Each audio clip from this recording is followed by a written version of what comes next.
Hello, and welcome to the Kreative Devices Mobile Podcast, a podcast created for all Kreative Devices users to tell their story and to help bring even more creative awareness to the world. Today, we are joined by the one and only Robert McClellan, Home Studio Simplified. How you doing, brother? Hey, how's it going? Good, good. It's been a while since we had a sit-down conversation. Yes, sir. Yes, Yeah, sir. we had a couple on your channel back in 2023.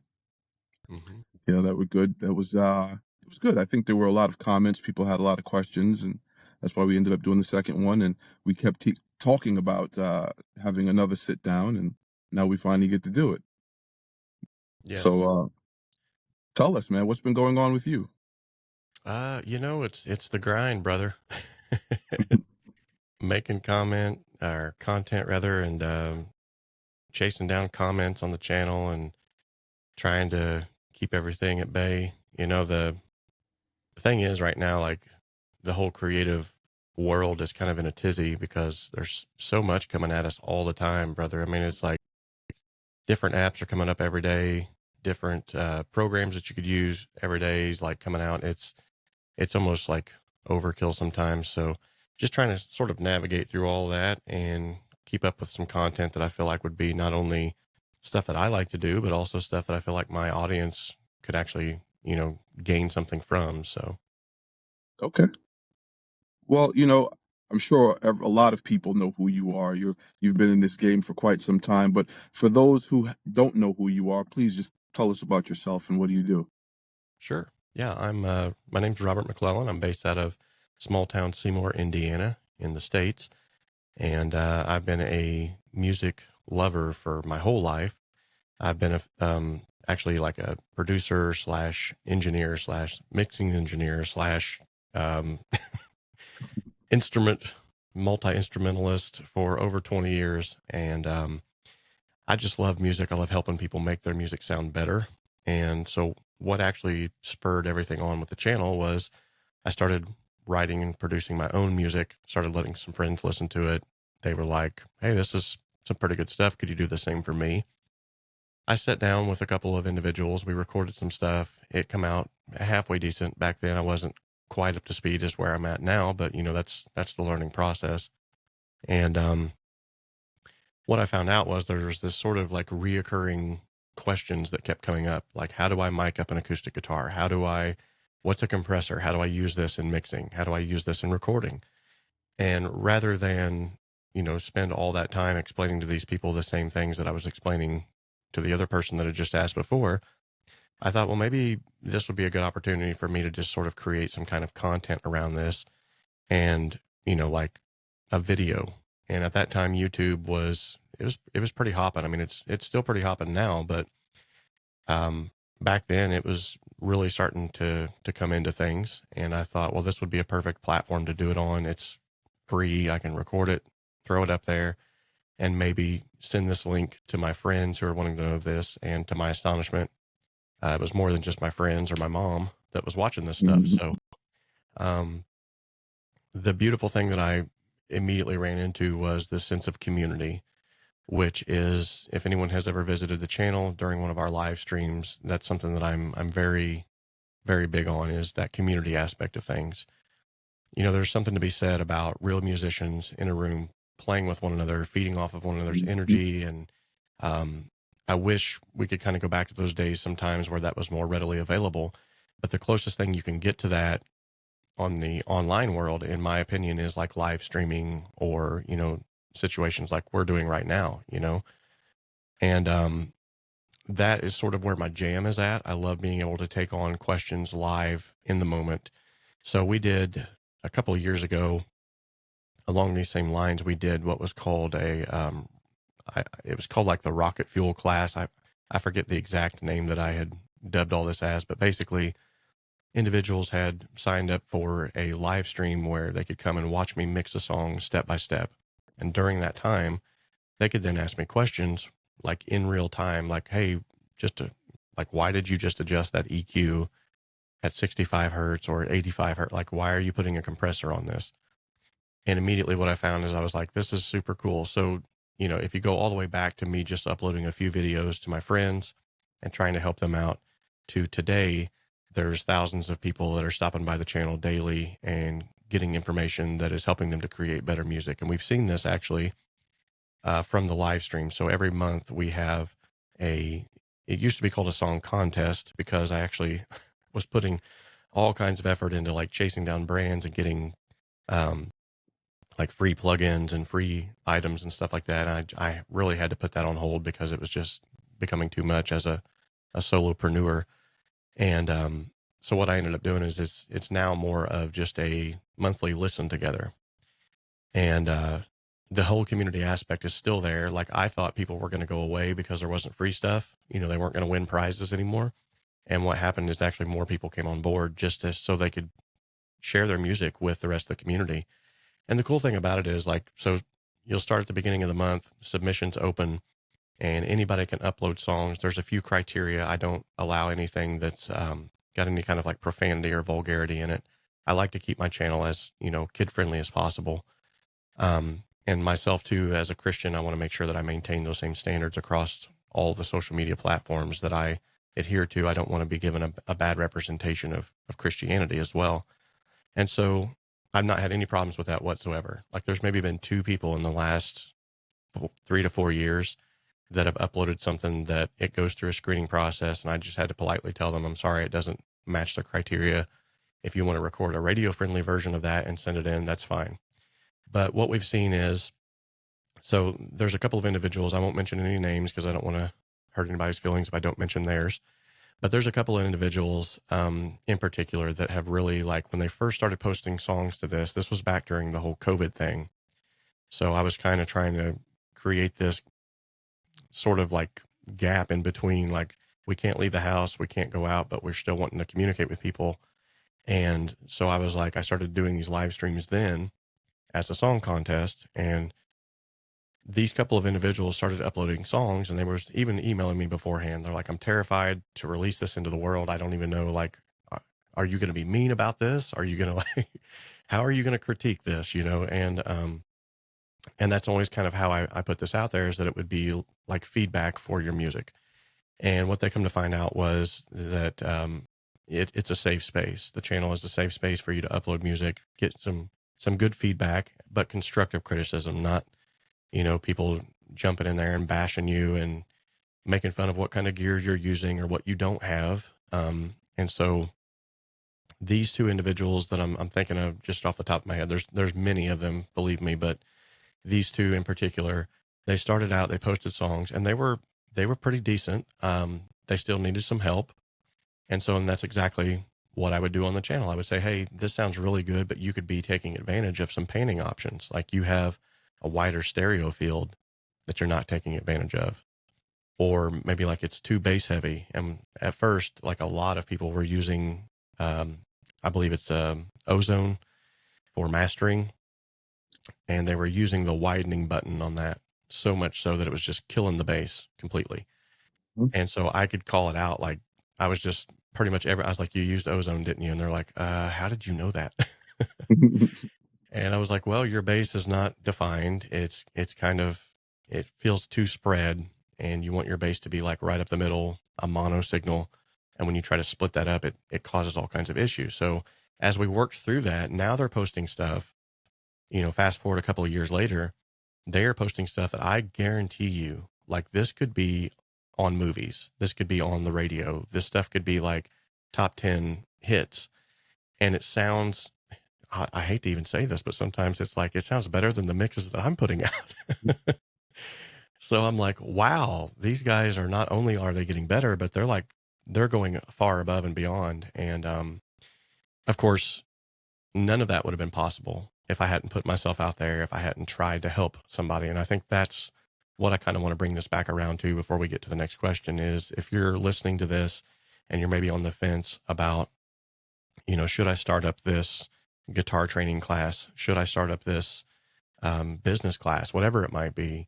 If you have information that you feel like is going to help people, and your desire is to help people, like that's your sole desire, then do it. The world needs more people like you that are just willing to help people and expect nothing in return. So I agree. It's fantastic. Wow. Yeah, I've seen some of your live mixing videos. There's a lot of people in there. Everyone's commenting, just like you said, asking questions, and you have a Hmm. fantastic community. I personally have been following you for a long time on YouTube. That's how I know about you. I actually reached out to you. You're one of the first people I reached out to when we started Creative Devices. And yeah, you are a legend, man. You really are. Well, I don't know about that, but thank you. I Yeah, you're appreciate that. welcome. Welcome. So, how about we get to where you started from? Like, what was your influence? What made you want to do what you're doing now? Besides what you already explained, were there Hmm. any musical influences? People that you gravitated towards. I know you play guitar and other instruments. What brought you to those instruments? What were you using when you started? That sort of thing. Wow, man, that's a great question. So I grew up in a home where 80s hair band music and, light rock, we're talking southern rock, but there was also this plethora of other styles of music. So in my grandma's home, I was listening to bluegrass and southern gospel. And then in my other side of my family, my grandma and grandpa's house, my grandma was a piano player. She wrote her own music, predominantly gospel, but she was also in honky tonk bands. So she had a lot of country sound to her. And then as I started branching out and wanting to learn more about music myself, growing up, I had a very eclectic taste in music. It was anything from Mozart and Beethoven and Bach all the way to like Trans Siberian Orchestra. And so a lot of those. And then I will never forget, I was in my room just piddling around one day, and my dad put a record on in the other room. And I heard this sound coming from his room that I was like, what in the world is that? And it was just this chugging electric guitar sound that just sounded, I mean, it was mesmerizing. So I rush in there and I'm like, Dad, what is this? And he was like, it's Rush. And I was like, okay, but what is this song? And he was like, well, he's trying to explain to me like, it's a song, but actually this whole album is just one giant song. And I was like, that just blew my mind. I'm like, wait a minute, what? And he's like, yeah, this is called 2112. So my very first introduction into that style of music, and that genre of music, to where it really gripped me. Like I had heard some of this stuff playing in the background my whole life, but then that just like it gripped me. So I remember it wasn't too long after that, I begged and begged and begged, can I get a guitar? And went to the pawn shop. I got a very cheap, the brand was called Gremlin. I don't even know if these things exist anymore, but it was about $50. It was just a black electric guitar. I got a really cheap amp. And I think I paid for that for almost a year with me mowing the lawn and taking the trash out and just various things. And I think my dad kind of held that over my head anytime I was getting out of line or something. Well, yeah, I'll take that guitar away. And I was like, oh no. So, but yeah, I sat down and I took that record in the other room. I sat down and I purposed in my heart, I'm going to learn this. And no guitar teachers, no instructors or nothing. I just picked it out until I eventually was playing something sort of similar to it. It was a horrible rendition of it. And fast forward 2 or 3 months later, I'm still like listening to this whole album from front to back and just gathering up everything that I can. And to this day, Alex Lifeson, the guitarist for Rush, is one of my biggest influences in what solidified picking up and playing the guitar for me. Because even before this moment, I'd picked up the guitar like at friends' houses and stuff like that. I'd pick it up and put it down and pick it up and put it down. But this time it stuck. And so I started playing all this, and I'll never forget, my mom walked in the room one day, and here I'm playing guitar and just rocking out, and she opens the door and she says, hey, turn that radio. And then she just stopped. She was like, that's you? And I was like, yeah, that's been me playing. She's like, I seriously thought you had the Rush album on in here. And I was like, what?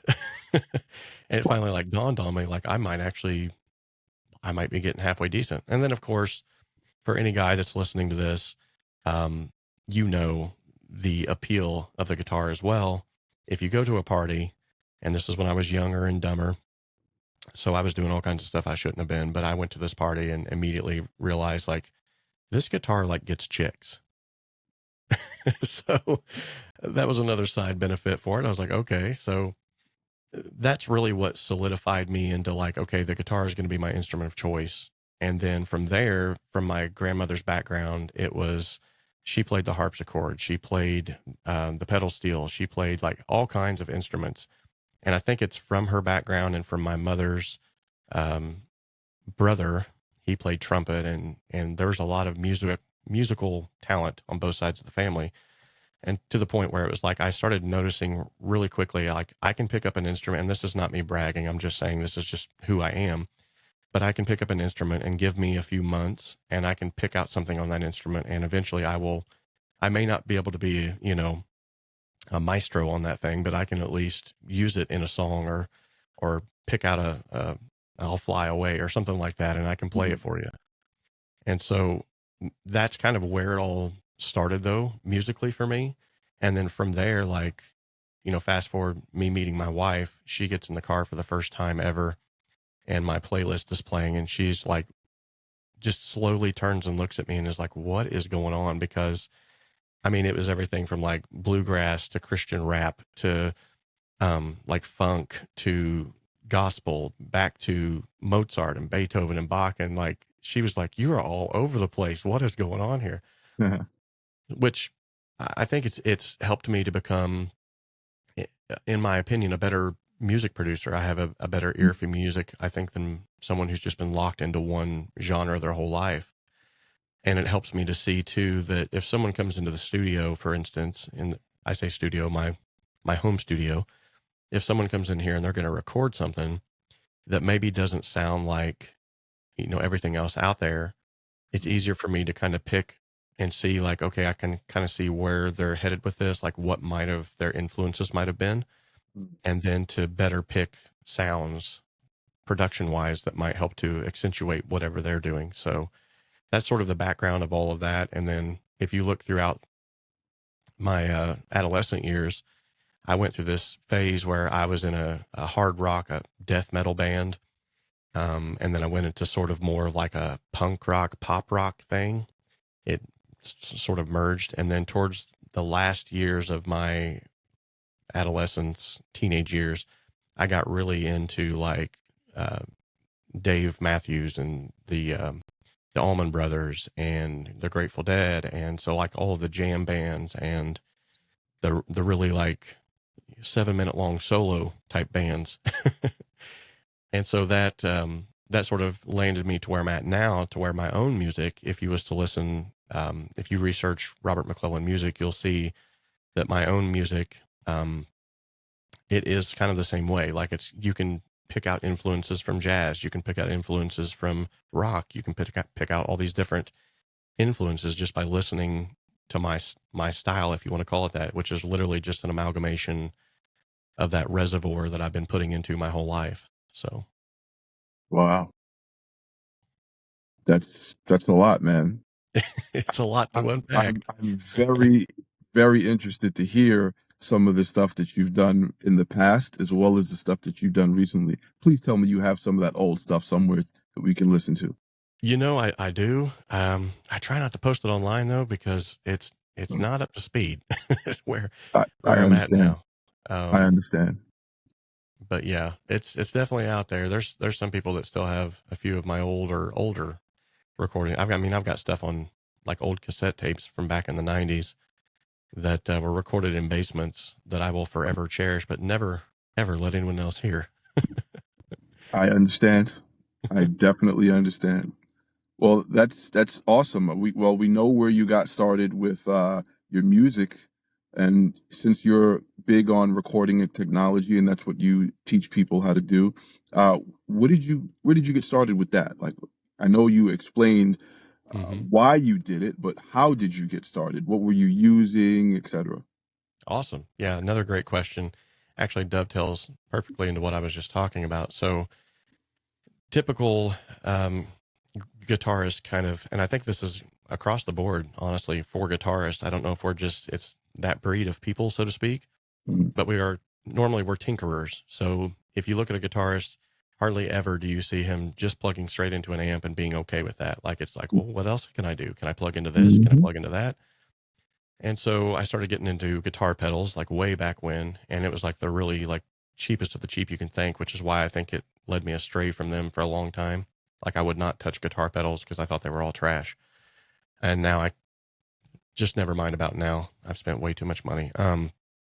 With that being said, though, most guitarists will also gravitate to, like, I want to start recording some of these sounds. I want to start recording, or I want to write some of my own songs. And so I'll never forget this. I had this, it was like one of those old, the flat style tape deck recorders, like that they would use in courtrooms. And it just had like this little bitty onboard mic. You stick a tape in it, you hit record.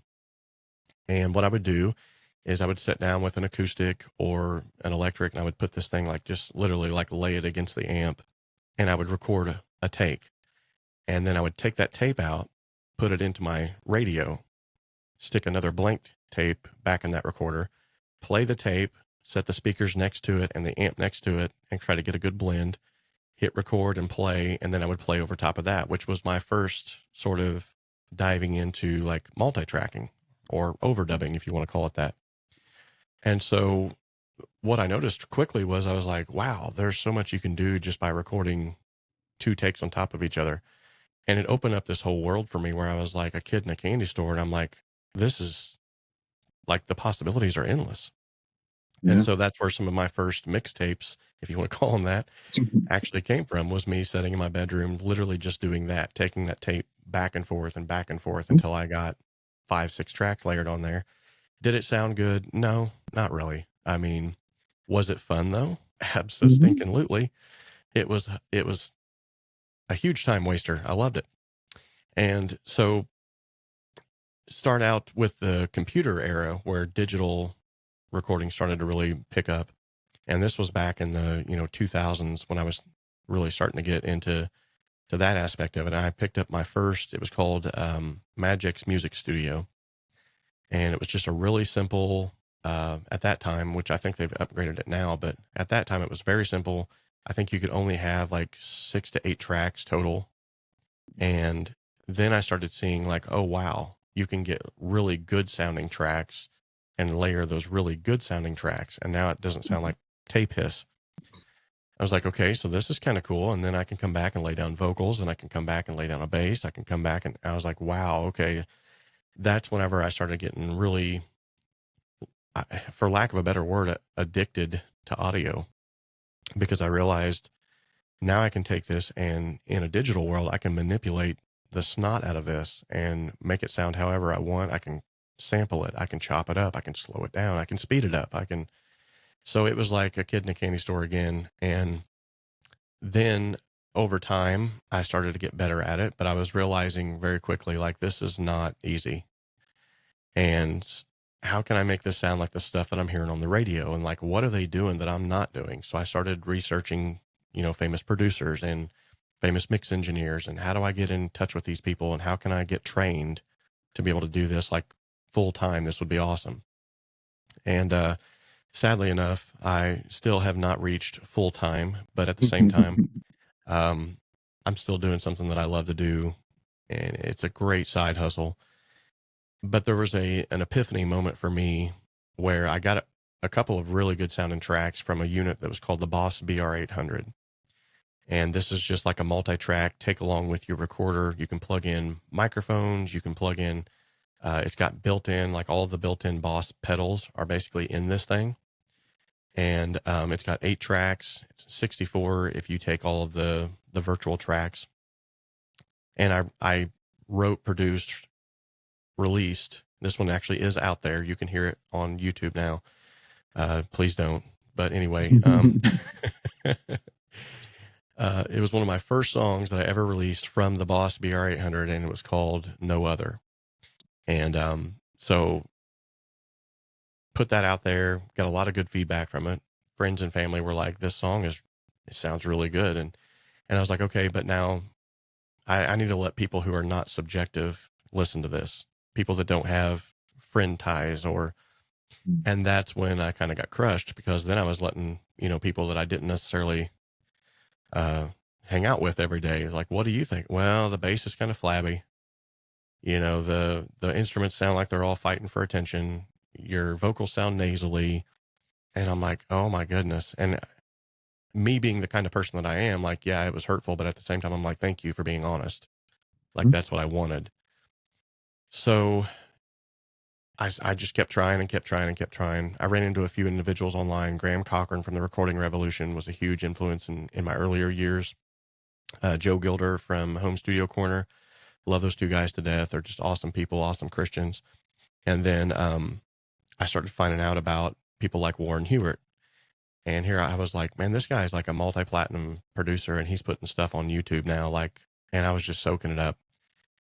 I start doing some more tutorials, showing people what I've learned, not really thinking at all like that I'm improving, because, and that's what I would actually sort of back up here just a second to say, if you do have those old mixtapes, like if you're an artist and you're worried about people hearing that stuff, just hold on to it anyway, because that was the epiphany moment that I had with Warren.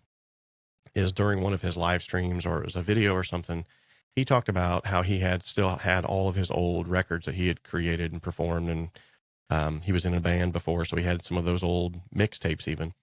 And he said, if you ever get down in the mouth or you think that you're not improving, go back and listen to those, and then listen to the stuff you're doing now. And I did that and was like, wait a minute, I actually am getting better, like a lot better. So I need to stick with this. And so as I started to post some of those tutorials and stuff to try to help people with Cakewalk by Bandlab, well, it was actually Cakewalk Sonar at that time.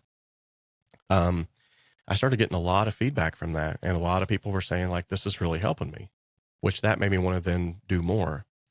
And then to my astonishment, I was around 4,000 to 5,000 subscribers at this time. Wasn't really hitting it hard, just trying to help people out. And Warren Hewitt reached out to me.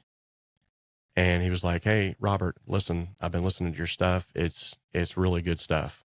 Like, you're putting out some great content out there. You're really helping people. Would you want to come on board as a mix mentor in the Pro Mix Academy? And I was like, what? Hmm. You're kidding me. And I literally had to like stop and be like, is this really Warren Hewitt, or is this some internet troll, And he kind of chuckled back, in the email, LOL. But he was like, no, this really is Warren, and I really do admire your work. And here's my phone number. Let's hop on. Let's have a talk. So I'm having a talk here with Warren. He's talking about bringing me on to do a Cakewalk course, which is still on the Pro Mix Academy today. And so, this was the course of like 10 to 15 years, though, of just continually working at my craft and trying to become a better mix engineer, a better musician, a better producer. So it's not like it happened overnight, and it wasn't one of those snap your fingers, and you've been recognized. And even to this day, I will encourage people and tell them, like, I'm not doing this full time. I'm not mixing multi-instrument, like multi-platinum albums. That's not what I'm doing. Am I having fun doing what I'm doing? Am I helping the world out? Absolutely. And so that's what keeps me going. It's not the money. It's not the fame or the notoriety, which I have very little of, but it's being able to know that for every bad comment that I get online, because you're going to get them, like, it's just natural. There's going to be those 2 or 3 comments that come in every month that's like, dude, I watched this video and I finally understand compression. I watched this video and I used your tips to mix an album or to mix my own song at home, and it sounds amazing. Thank you so much. Like, that's what keeps me going. That's what keeps me posting videos. And as much as I love being a Pro Mix Academy mentor, that wasn't like the door that opened and everything just like came raining in on me. And like, here's all these people want me to mix their records. But if anything, what it did is it gave me the boost that I needed to go, okay, at least what I'm doing is making a difference, and people are recognizing it that matter to me. And I will say, and I mean this from the bottom of my heart, and I don't know if Warren will ever listen to this, but I have to say that he took a chance on me. And I'm so glad that he did. And of all of the online mentors that are out there, and there's a lot of them, believe me, I can honestly say that, and it may be because I know him closer than others, but this dude is real. Like, he is the real deal. If he tells you that he's going to do something, he does it. If he says that he wants to help you, he literally wants to help you. It's not like him just saying that to try to gain something from you. And he has on numerous occasions went out of his way at odd hours of the night to try to make sure that I got paid from the ProMix Academy, or to make sure that my course was selling the way that he thought it should. But more than anything of that, like, he just genuinely is an awesome person. Like, we've talked on the phone before, and just knowing, when you get to know somebody that closely, you can kind of see behind the veil. There's a lot of people online that you're seeing the veneer of what they want you to see. But if you're on the fence about Warren, and if he's a real person, or like, the dude's legit, you got to give him a try. Absolutely. I concur, man. Warren Hewitt really is an incredible person. I was lucky enough to meet him in person at NAMM, and we've had several conversations during NAMM. We've had several conversations before NAMM, and he really is a genuine guy. I agree with everything you said, 1,000%. And anyone that knows Warren will agree as well. And but you are definitely selling yourself short, man, because a lot of people, like I said before, a lot of people know who you are. You are a legend, especially in the communities, like your community and the Cakewalk community, because you and I have had this conversation before. I've been a Cakewalk user since version 2, and as I go and I've looked for other Cakewalk users, you keep coming up everywhere, and everyone keeps talking about you everywhere. Your channel is, even to this day, I was talking with someone the other day, and they were sending me a video, and it was one of your videos. I was just like, this guy is everywhere. You can't go anywhere without finding one of his videos. So you were definitely selling yourself short. So now we know about all of that. It was an amazing story, by the way. Thank you very much for sharing. Yeah. So you got started with the Boss unit, and then you moved up to that software that you mentioned before. When did you get started with Cakewalk Sonar? That's a good question too. So I was with the Boss unit. It came with a version of Cakewalk LE. Okay. And so I was like, well, it's free, and I'm already using Magix. I don't really want to change, but I'll give it a try. And so I downloaded it on the computer. It was an LE version, so I believe at that time you could only have up to 16 tracks was all you could do. And the LE version came with like a very limited, obviously it's a limited edition, so it was a very limited amount of like stock plugins. But what I noticed were the plugins that came with Cakewalk were drastically better than the plugins that came with Magix. And like, it was taking me a shorter amount of time to get a better sound with the tracks that I'd recorded. So I was like, okay, maybe I'm going to give this a try. And I got so proficient at it and started realizing that it was so like, it seemed like it took a lot of the stumbling blocks out of the program for creativity. Like Magix, you had to click here, go there, do this, do that, and then hit record. Whereas with Cakewalk, it was like arm the track, hit record, go.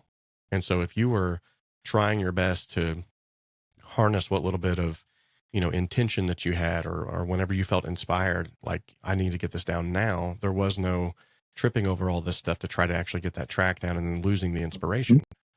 So I was like, okay, this program is probably going to be better for someone like me who's really wanting to like just jump in there and lay a track down real quick. Then come to find out, as I'm researching and studying, I'm like, there's actually quite a few people that use this that are like, they're just not telling people they use it. So there were some engineers that worked with KISS that were using this. There were a lot of Nashville cats were using Cakewalk like a long time ago. And there's some that still do. And so I remember it was probably 2 years into using the LE version that I was really starting to get more prolific in writing and releasing music, that I was like, okay, I need to just step up. And I'd already bought the Artist. I think at that time it was Cakewalk Artist, and then it went Studio, and then it went Platinum, or Producer, and then Platinum. Like, the Platinum was the big shebang. It was $499 at that time. And I was like, man, that is a lot of money. And I convinced my wife. To this day, I don't know how. I really don't. It had to be like chloroform or something. But I said, listen, I need this. taxes are coming up. Here, you take 500 and do whatever you want with it. I want 500 to buy this program. And somehow she agreed to this. I don't know how she agreed to this, but she did. And so I went ahead and bought Cakewalk Sonar Platinum and was like, oh my goodness, I've been missing out. Like, this program can do and still does so much more.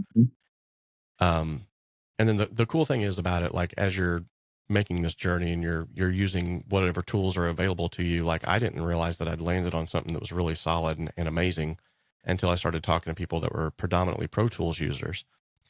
And they're like, man, I wish I could do this and this and that. And I'm like, Cakewalk actually does that. And they're like, are you serious?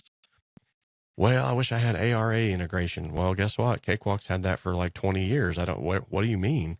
I wish I could save scenes and I wish I could do that. And I'm like, Cakewalk does it, man. Like, what's wrong with you people? Yeah, but it's not Pro Tools. It's got to be Pro Tools. So a lot of people, I think, sold themselves short just wanting to have what was, quote unquote, the industry standard and say, I'm running a Pro Tools session, rather than be like, well, I'm running a Cakewalk session. You may have never heard of it, but I can do everything that Pro Tools does and more. So that's whenever I kind of was like, I need to get this out here and I need to show more people about this. And so I started the Cakewalk tutorials, and my channel actually started blowing up at that point in time whenever I started releasing those. I've got, if you are a Cakewalk user and you're listening to this, I have 2 ginormous playlists that will show you everything about Cakewalk from like A to Z. The second playlist, I will show you exactly from point A to point B how to mix a song from start to finish using Cakewalk. So if you're on the fence about whether or not you want to use it, that might help you. Now, I do realize that it has put some people off because now it's a subscription plan. But I would remind you that that is sort of the business plan that everyone is heading towards. So even if you're using a DAW that you're like, well, it's not on a subscription, I would say probably just hold off, because it's more than likely going to be. And if it doesn't, that's great. I was actually pretty put out by it myself, with good reason. I've been a Cakewalk user for years, and now they're telling me I've got to pay for it when I've already bought it once. So it was kind of upsetting. But to put it in perspective, like, this is probably more upsetting. So I bought Cakewalk that year, $499, and the next year they literally said Gibson has just dropped it. There'll be no more. Nobody's going to be taking over this. There'll be no more upgrades. It's dead. And I was like, you're kidding me. I just bought this thing and just felt like I mortgaged my house on it. Like, not literally, but I was like, what in the world? So myself, along with some other loyal Cakewalk users, we started a hashtag storm called Save Cakewalk. And so I was posting daily, like, hey, here's what Cakewalk does. Save Cakewalk. Anybody out there, please save Cakewalk. And to my astonishment, a music brand that actually owns a wide variety of things, including BandLab, they picked it up and they said, we're gonna save Cakewalk. And so I was like, sweet, this is good. And then what they have actually done with it now, they have taken it far beyond what even I ever thought it could do. And they literally did save Cakewalk. They made it free for a long time where anybody could use it. And people just, I think they didn't use it because they had the misconception, well, if it's free, it's got to be bad. And so I was trying to get people like on board, being like, hey guys, this is the best free DAW you're ever going to find out there. In fact, I did a video with Warren Hewart on his channel about that. And to my astonishment, like, I thought people were just going to flood to this, and it was still kind of crickets because it wasn't the industry standard. But now they've taken it and they've revamped it. They've got a whole brand new brand outlook on it. It actually has reverted back to Cakewalk Sonar, which is kind of cool to me because I'm like, this looks more familiar. I love seeing Cakewalk Sonar up in the corner other than Cakewalk by BandLab. I don't know, just does something for me. But I did go ahead, and during the Black Friday sale, I bought a year's subscription just to see how it's going to pan out. I mean, why not? I know this thing backwards and forwards. And the beautiful thing is all of the tutorials that I've made for this over the years, they still hold true to what the program does now, other than obviously they've added some new things to it. And I'll be covering those probably in videos that are coming out here pretty soon. So, but if you're on the fence about it, definitely give it a try. But I would say this, and this is, I know this sounds like a plug for Cakewalk, but I've said this time and time again on my channel, even whenever I was Cakewalk endorsed, I still said this. Maybe that's why I'm not endorsed anymore. I don't know. But I told people all the time, it's just a tool. If you're using Pro Tools and you're making music and you're producing awesome stuff, use Pro Tools. Like, there's no need to change. If you're using Logic, if you're using GarageBand, Audacity, that's another free one. Like, whatever it is, as long as you're making music and you're producing stuff and it sounds good to you, don't get hung up on, I got to have the industry standard tool. Get more hung up on, how can I make this song emotionally affect my listeners? How can I get them to feel what I'm feeling in this song? And whatever tool that you use to get from point A to point B is irrelevant to the listener. I agree. I agree 100%. I've had several conversations with people about different DAWs. And, there's this thing where everyone tells you, oh, you got to get a Mac and you got to get Pro Tools and you got to get this and you got to get that. Why do you have to get these things? Right. There's no, you can make music without a Mac and without Pro Tools. And as a matter of fact, like you mentioned before with Cakewalk, there's so many things that it's done. A lot of people don't realize that Cakewalk pioneered a lot of the things that we take for granted. Like you said, ARA integration, touch capabilities, drag and drop, all these things that we take for granted. And then I remember I don't have my studio anymore, but when I had one, I used to have different clients come over and they would watch me work. They'd be like, what is this? They're like, it's Sonar. They were like, Sonar? Never heard of this. Yeah. They only know Pro Tools, right? I was like, don't worry about it. So we're working and they see what I'm doing. And one of the things that I like to do is I mix in mono. And if I'm working on something and I want to come over here and work with this channel, I don't want to hear the speaker over here playing, while I'm trying to EQ something. If I'm close to the speaker, I only want to focus on it in this speaker. So in the mix window, you can just mute your left or right channel, Right. So many things like that we take for granted you can't do in other DAWs. If I want to trim the gain, I can just trim the gain. I don't have to search for a specific plugin to do it. If I want to switch phase on each individual channels, I can do that. I don't have to look for something else to do it. There's so many things that we take for granted as Sonar users that other DAWs just can't do. And when I've tried helping people in other DAWs, like I've gone to studios, and whether big studios or friend studios, to try to help them record stuff or work on stuff, it's like I can tell you what to do and you have to do it, because the workflow is just so slow using another DAW, because you have to go through more options just to do what we take for granted. What I love about Windows and Sonar in general is everything is right there in front of you or a right click away. You don't have to go through this menu and that menu and search for this and that, or you don't have to learn all these crazy key commands. It's so user friendly. And not only that, but it sounds good. And I've literally made it my mission to try every other DAW in existence on both platforms. And I've always come back to Sonar, no matter what. I mean, I got to be honest. I love Studio One. If Sonar didn't exist, that's probably the only one that I'd be using with Studio One. For sure. If not Studio One, then I guess I'd be forced to learn Cubase. It's a great DAW, but I think Studio One is better personally. But Cakewalk, to me, it's a no-brainer. Yes, sir. Yeah. Agreed. So while you started with your LE system, what were you using to run that computer-wise? It was just a Windows straight out of the Best Buy showroom floor computer. I mean, it wasn't even anything super fancy. It wasn't until I started really getting higher track counts that I started realizing, like, whoa, okay, I need to upgrade my RAM. I need to maybe look into getting a couple of different hard drives to put all these files on so that it's not having to read all this stuff all the time. And I've always kind of had a background in computers and technology in that sense. Like, not that I've got some formal schooling.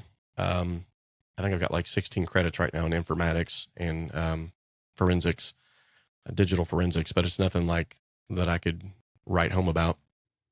But with that being said, I've always been able to be the guy that, for lack of a better term, it was like an unofficial IT wherever I worked. They were like, hey, my computer's not doing this, and I'd go up and fix it. So never really like it was never too scary to be like, I need to open up the case and install some RAM, you know? So I started doing that. And then I realized like, if you have the right system Mhm. and the specs are right, like on a Windows computer, you are going to be blazing fast. And in my opinion, much to what you just said, not only are you going to be faster, but more intuitive when it comes to your programs. Are there things that I feel like that Mac does better? I think when it comes to visual arts, when it comes to like the retina screens and stuff like that, visually they are more appealing. But what I feel like that they lack is the back end stuff that really matters, like the processing power and the ability to actually randomly access memory like it's supposed to. Like in Macs, it seems like things get hung up easier. And Lord forbid they should ever want to update their OS and just not tell anybody. And then all of a sudden, all of your stuff just doesn't work overnight. You know how many Pro Tools users that I've talked to, by the way, that have just upgraded. They've just got all of their plugins updated. They've just got the new Waves plan. They've just done this. And then they are literally online frantically like, I've got clients, I've got records in the oven, so to speak, and I can't do nothing with them because they just updated the OS and everything's on Mhm. lockdown. Mhm. And I'm like, if you would have just had a Windows. It's it's so crazy because you're right. Matt, like you said, the Retina displays, they do look fantastic, but Right. it's just a visual thing. As far as Exactly. how they handle graphics, they're really not that great because they don't have dedicated graphics cards. Like you can't put an NVIDIA graphics card in a Mac or an Right. AMD graphics card in a Mac. So when it comes to rendering high quality footage, a PC is going to win every time. And Absolutely. a buddy of mine, he had M1 Mac. When he upgraded to the M1 Mac, he couldn't use any of the programs that he had before. His plugins, the software, a lot of that stuff didn't work. He had to start from scratch. Then finally, things caught up and then he was able to use it. Now he upgraded from the M1 to the M3 and now he can't use some of his programs again because of the newer operating system. You have to install newer versions of the programs and all this stuff where we can install programs from, you know, early 2000s, late 90s on our computers today, plug in Yeah. hardware from the same time in our computers today and it will still work. I don't understand why people subject themselves to this because they're told you have to have this. This is Yeah. better. How is Yeah. it better if it's making things more complicated for you? If you have to work harder, do more, how is that better? But Well, and to I each feel its like a own. lot of this is there's this most of the individuals, and I'm not trying to be rude, but I'm being honest. Most of the individuals that are telling people you have to use this are usually either being paid by that company or they have some kind of ties to that, like a buddy works there, or they've supplied them with all their plugins, or I had the same thing happen with Waves, and I'm going to try my best to be nice about this, but for the longest time, I would not use Waves plugins like forever, and because I had bought a few of their plugins, and then they sent me an email and said, if you want to still continue using this plugin, you've got to upgrade or update. They called it an update, but basically I was rebuying the same plugin. Mm. And I was like, okay, well, it's going to be that way. I just don't want to use your plugins anymore. That's not good business practice. Well, then it was, fast forward a couple, 3 or 4 years later, I found every plugin on the market could do the exact same thing that their plugins were doing. It just, some of them weren't as easy to do what they were doing. Like they made them a little bit more simplistic, like the one knob wonders. Mm. And so I always found an alternative that I felt like sounded good, if not sometimes, most of the times, better. And so they reached out to me and they were like, "Hey, we've noticed that you kind of been hating on Waves. We want to try to bring you back and win your love again." And the gentleman reached out to me and said, "We want to sponsor you with all of our plugins. You can cover those plugins however you want, or don't ever use them. But we want you to have them just so you can." I was like, "Well, okay, that's pretty nice. I can handle that, and I can say anything I want about them.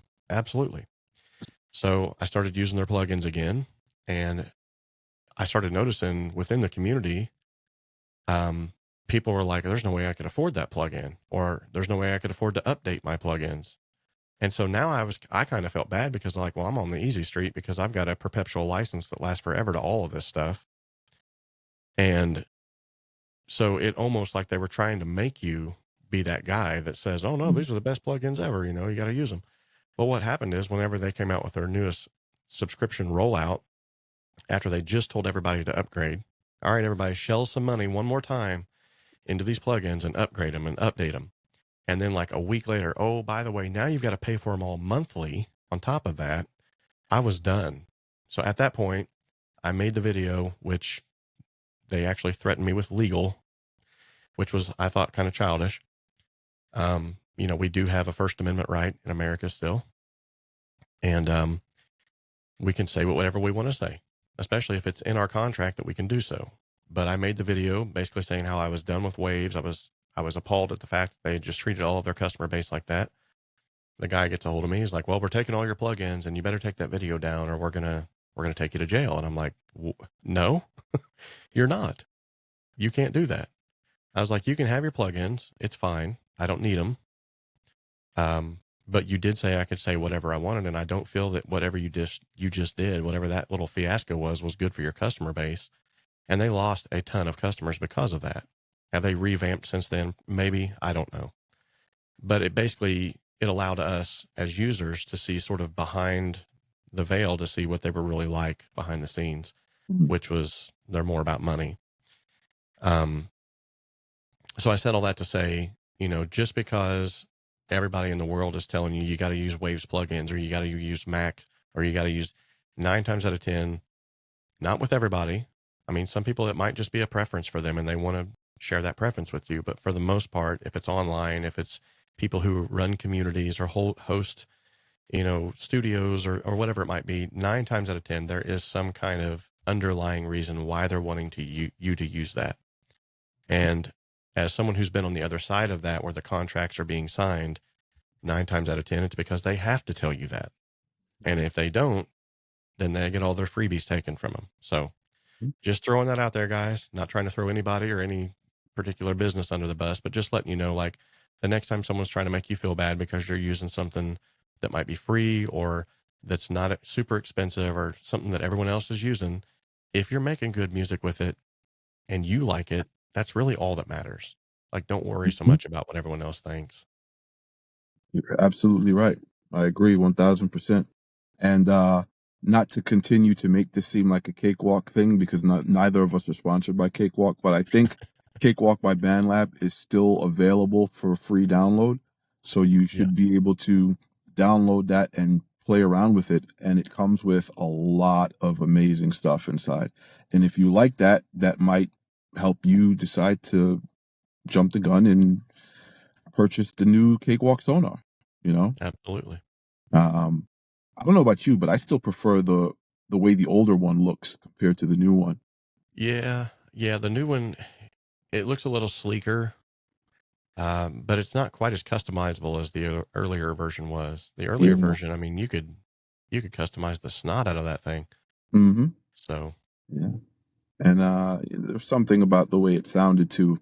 I know the earlier one, it was based off of analog, so it had its own character to it. The new one is just very transparent, more of an in the box type of sound. You know, you have to add something extra to get that character back.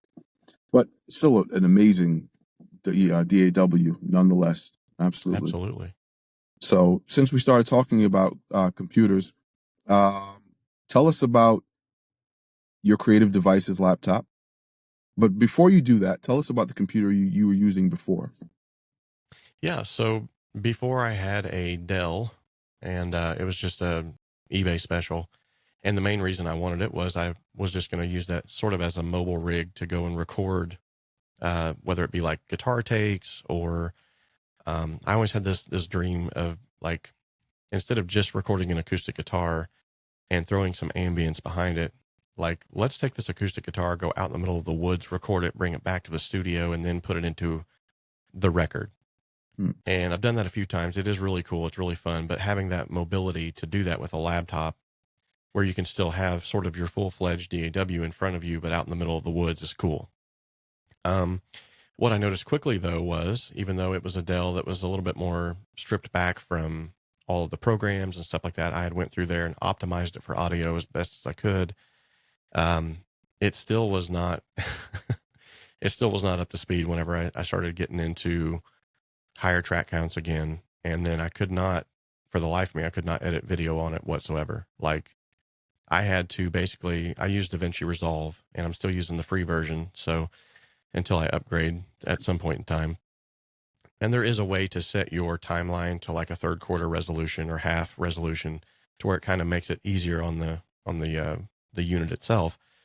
But it still couldn't do what I wanted it to do. Like, I'd hit a brick wall. And I think there is something to be said about, like, I'm the guy that's been preaching and teaching for years. Like, if it's cheap gear, it doesn't matter.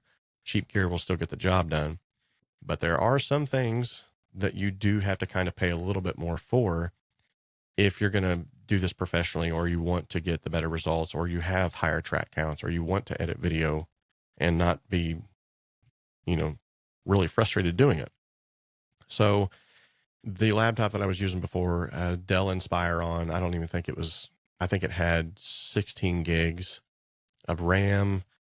I was using external hard drives, so that really wasn't too big of a deal. And I was just mainly keeping everything off of the main drive so that it wouldn't get bogged down. Like I said, optimized for audio, but I hit a brick wall basically whenever I got to a certain point. And I would say that to those of you listening too, like that should be your point where you're like, okay, now I need to upgrade. Like, when you actually reach that point where your skill set and your talents or whatever it might be have got you to the point where you have to upgrade, that's when you should probably upgrade. Don't like just go out and buy the best of the best right off the bat and then expect to sound like X, Y, and Z artist, or to have, your record chart at the top of the hits with all of the rest of them.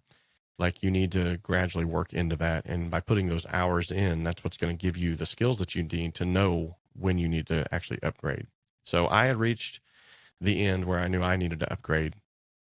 And I'd found out about Kreative Devices. Actually, he had reached out to me on the channel. I think it was even during a live stream, and said, hey, have you checked out our product line? And I was like, I didn't even know you had a product line. Let's do this. So one thing that I'm incredibly thankful for is, from the YouTube community and from starting the channel, I have gotten access to people and built relationships with individuals that I never would have been able to before. And I highly respect and admire our relationship as well, not just because of you were a part of the community or anything, but I've just, yet again, kind of like with the Warren situation, I've talked to you behind the scenes. I've seen how you handle customer service. It's just, you're an upstanding guy and you do great work. So when I went to check out what you had to offer, I had to kind of like sit there for a minute and was like, there's no way. These prices have got to be wrong. I'm looking at the specs, and yet again, as a computer guy, this may not be apparent to everybody, but as a guy who loves computers and has bought many computers in my life and knows what specs need to be there for audio especially, I'm like, there is no way. There's no way that this computer has these kind of specs and the price is that affordable. So I remember reaching out to you and being like, is this, I didn't say this like this, but I was kind of like asking you, like, is this real? Like, are you real right now? Like, what's going on? And then I remember the conversation we had where you was like, oh yeah, dude, you can put your logo on there. And I'm like, what? This, like, who offers that? So, and I'll have to be honest with you, brother. I was looking at it and I'm like, okay, if it's already this affordable, I don't want to say cheap, because it's definitely not cheap. As far as like all the stuff that goes into it, it's not a cheap laptop. It's just an affordable laptop. But then I get the actual unit in my hands, and I was expecting, I'll just be honest with you again, I was expecting like this cheesy stickered logo or some kind of like, and I was like, it's cool, whatever. And then I open it up and I'm like, holy smokes, this thing looks legit. Like, this looks nice. And I remember when I first pulled it out of the bag for one of my sessions, I was doing a live recording session at the church. And when I first pulled it out, like, instant, everybody, especially from the guy that, Brother Mize, that he's over the creative team. I mean, his head snapped in like 5 different places. He was like, whoa, what is that? Where did that come? You can get your logo on there. And so the looks was one thing, and unlike The Apple products that we just talked about, though, it's not just all about the looks, because then I start running this thing, and I've got 2 or 3 different sessions on my laptop right now that have over 38 tracks. And I'm pulling up Cakewalk and I'm mixing these things in the car on the fly, no problem, hands down. I'm able to edit 4K video. Like, I can't even do that on my desktop without it bogging down. I pull it up on the laptop if I'm on the go and I want to edit a video while I'm in the car or the wife's driving or whatever might be happening. I'm editing 4K video on the go. Like, so to say that these things are affordable is actually an understatement. Like, these things, like, it's a no-brainer. And this is, yet again, guys, he's not paying me to say this. There are no strong men behind in the background in the closet. Like, this is stuff that I've genuinely have, I guess you could say, on the job experience. I don't know how you would say it, but it's real life experience. Like, I've got the laptop, I use it daily, and this is coming from, I think I've had that laptop for over a year now. And so in that time, I'm still saying the same thing that I said at the very first. It's not like a year later I'm going, well, it used to be great. And the problem with some of the big box brands, and I'll just say this because, like, again, I bought a lot of like Best Buy laptops or Best Buy units, or I even went through Newegg and started building my own, which those are better if you build your own. But like, especially the big box brands, like if you go to Best Buy and you expect to get a high-end gaming computer, it's going to work great for a while, but they upload so much bloatware and there's so many programs that you really don't need at all. And the optimization on the back end, they literally optimize these things. And I could be wrong here, so I'm going to go out on a limb and just say this is just my personal opinion. But I feel like that they optimize them in such a way to where if you look at the optimization settings, it's almost like they are optimizing them so that you will be forced to come back and take advantage of the Geek Squad and let the Geek Squad fix it. And then you're going to pay that Geek Squad $150 a pop, and they're going to go in there and uncheck a few boxes and be done with it. And however, yet again, having a background in this, knowing a little bit about how to optimize a laptop or a desktop, the Kreative Devices laptop comes in the mail and I'm opening it up expecting to see all kinds of bloatware. Nothing. Literally what I asked for was there. I go into the optimization settings. I'm like, well, here's probably where some stuff is. I'm going to have to adjust a few things. And yes, with any laptop, you're going to have to make a few adjustments, but it was not anything like I dealt with in the past. Like, even if you knew nothing about computers and you got a laptop from this guy, like, even if you knew nothing about it, didn't know how to set it up or optimize it, straight out of the box, it's going to do what it needs to do. And it's not going to be like, 3 months later, well, now you've got to re-update this plan and Norton virus is getting ready to run out. And by the way, your Best Buy app is chiming at you every time you try to hit record. And so, yeah, take it from someone who's actually owned one of these things. This is not something, again, that I'm being paid to say. I genuinely love this guy's work and I love the laptop. So thank you so much. Actually, it was perfect timing because I was getting ready to do the live recording and I knew that I needed something a little beefier than what I had. And then, like, I don't know, bro. I think it was a God thing. Like, you just showed up at just the right time and was like, hey, I'm just here to bless you. And it has been a blessing. Thank you. Thank you. Wow, that's awesome. Real heartfelt, man. I'm very happy to be a part of that. Definitely. That laptop, well, obviously you love it. And Yes, sir. I think it would be safe to say that if someone asked you for a recommendation for a laptop, if they're getting started and, they obviously couldn't spend $3,000 to $6,000 on some other name brand, would you recommend the Kreative Devices computer to them? Absolutely. I think if you have the money to spend already, don't waste it. And I mean that. Do not waste it on something that you're going to regret a month, 2, 3 months down the line. Buy something that's coming from a good source, from someone who can actually offer you the support that you need, that's actually going to be helpful. There's been many times, and thank you so much, Kagan, for helping me out on numerous times whenever I was, there's a couple times program-wise that I had asked him, like, how do I get this optimized for this? And he was very, very quick to respond. and has always been very quick to help out if I had any questions about the laptop or about trying to get the laptop to someone else, like trying to find someone else a good laptop. So thank you so much for that too. But You're yes, you're 100% welcome. would recommend these. You're very welcome. You're very welcome. Like you, I would love for this to be a sense of community, where we all look out for each other. Because obviously, and we've had this conversation before, this I didn't create this to get rich. Otherwise, I'd be charging what everyone else is charging. I Right. realize that you don't have to pay all that money for a high quality device, and no one else was going to do it. So I have to, basically. And I wish there was someone else that had done this when I was looking for something that was affordable. But listen, you be the change that you'd like to see. And that's Right. all I try to do. But Absolutely. thank you, thank you. But getting back to you, sir, where do you see yourself and your channel and everything that you're doing within the next 5 years? Man, I've got a couple of goals. I do want to breach the mark of at least 100,000 subscribers. And that's not for anything other than just my own. Yeah, I feel like if you don't have goals in life, like what do you have? And that's not something that I feel like is going to be like, oh, wow, I've reached the apex of life. But for me, just personally, it's just something that I would love to see.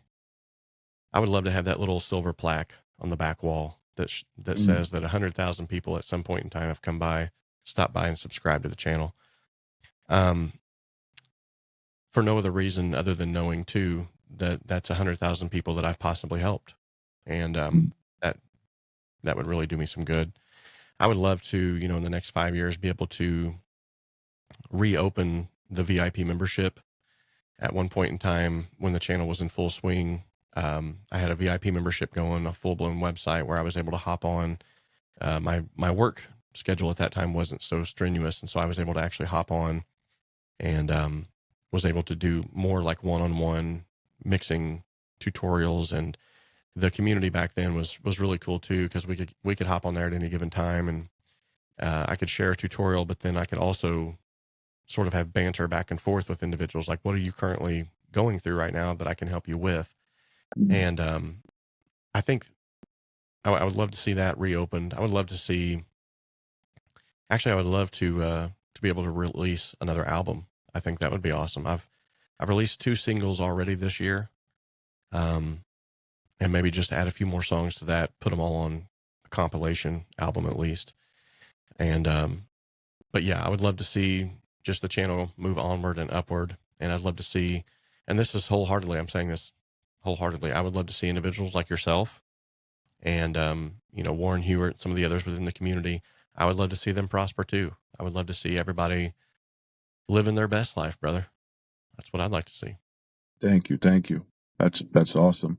And I'm a little disappointed that you don't have more than 100,000 subscribers already, because so many people have been watching you for so long, and I think they just have not hit the subscribe button. So everyone that's watching this, please go to the Home Studio Simplified YouTube channel and hit the subscribe button, because he definitely deserves it.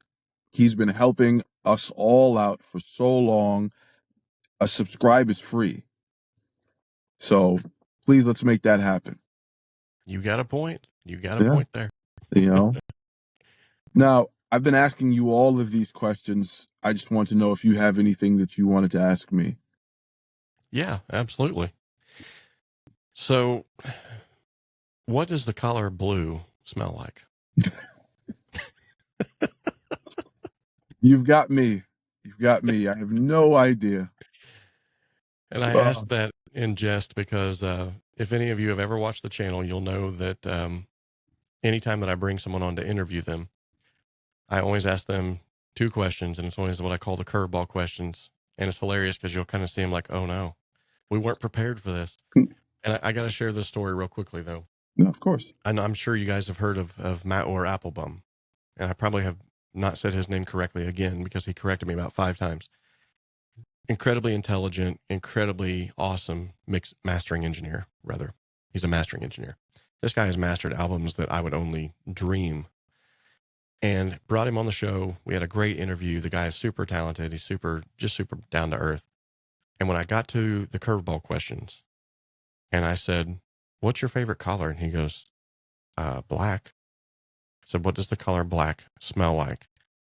And as the dude had a meltdown for a second. He was just like, "I've never been asked a question like this." Like you could just see it. Like he was, and finally he goes, "You know what? I don't think it would have a smell."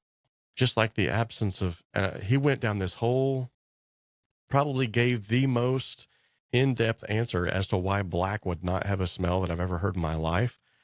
And then my mind was blown and I'm sitting there like, I've never had an answer like that. So yeah, but man, I really appreciate all that you're doing and for having me on. I really appreciate that too. There's not a lot of opportunities that I've had to get to share my story. So I appreciate that. Yeah, of course, man. I think the world needs to know, you've been helping us out for so long, more people need to know about you because more people could definitely benefit from what you have to offer. Well, I appreciate that, brother. Thank you. You're very welcome. This has been a fantastic conversation. I really enjoy having conversations with you, man. We should definitely do this again. You and I have talked about some things, and we're definitely going to make some of those happen. And if there's anything else, ask away. Otherwise, we can always talk at any other time. I know that we've been talking for a little while now, and this video is getting a little lengthy, but it's very good information that we've been giving on this. It's a great conversation. I think whoever is watching will really enjoy it. And thanks again, man. One of these days, hopefully I get to meet you in person at NAMM like I did with Warren and Cola and everyone else. Do you have any plans of taking that trip next year? Man, I have told myself every single year I'm going to NAMM, and then time creeps up and I've got no funds allocated for it. So I'm usually just like, well, next year. But this year was a hard one because I was seeing all those pictures you were posting Oh, and various other people were posting. I was like, man, I would so have loved to have been there to just shake some hands and have some coffee and get to know these people on a more personal level. So I am going to be making plans this year. I've told myself and I told my wife, listen, I am making plans this year. I'm setting back money and I'm going to try my dead level best next year to make it to NAMM. So okay. Well, I'm looking forward to seeing you. awesome. Awesome. Well, thanks again, man, and we'll talk soon. Awesome. All right. Have a good one. You too. Bye-bye.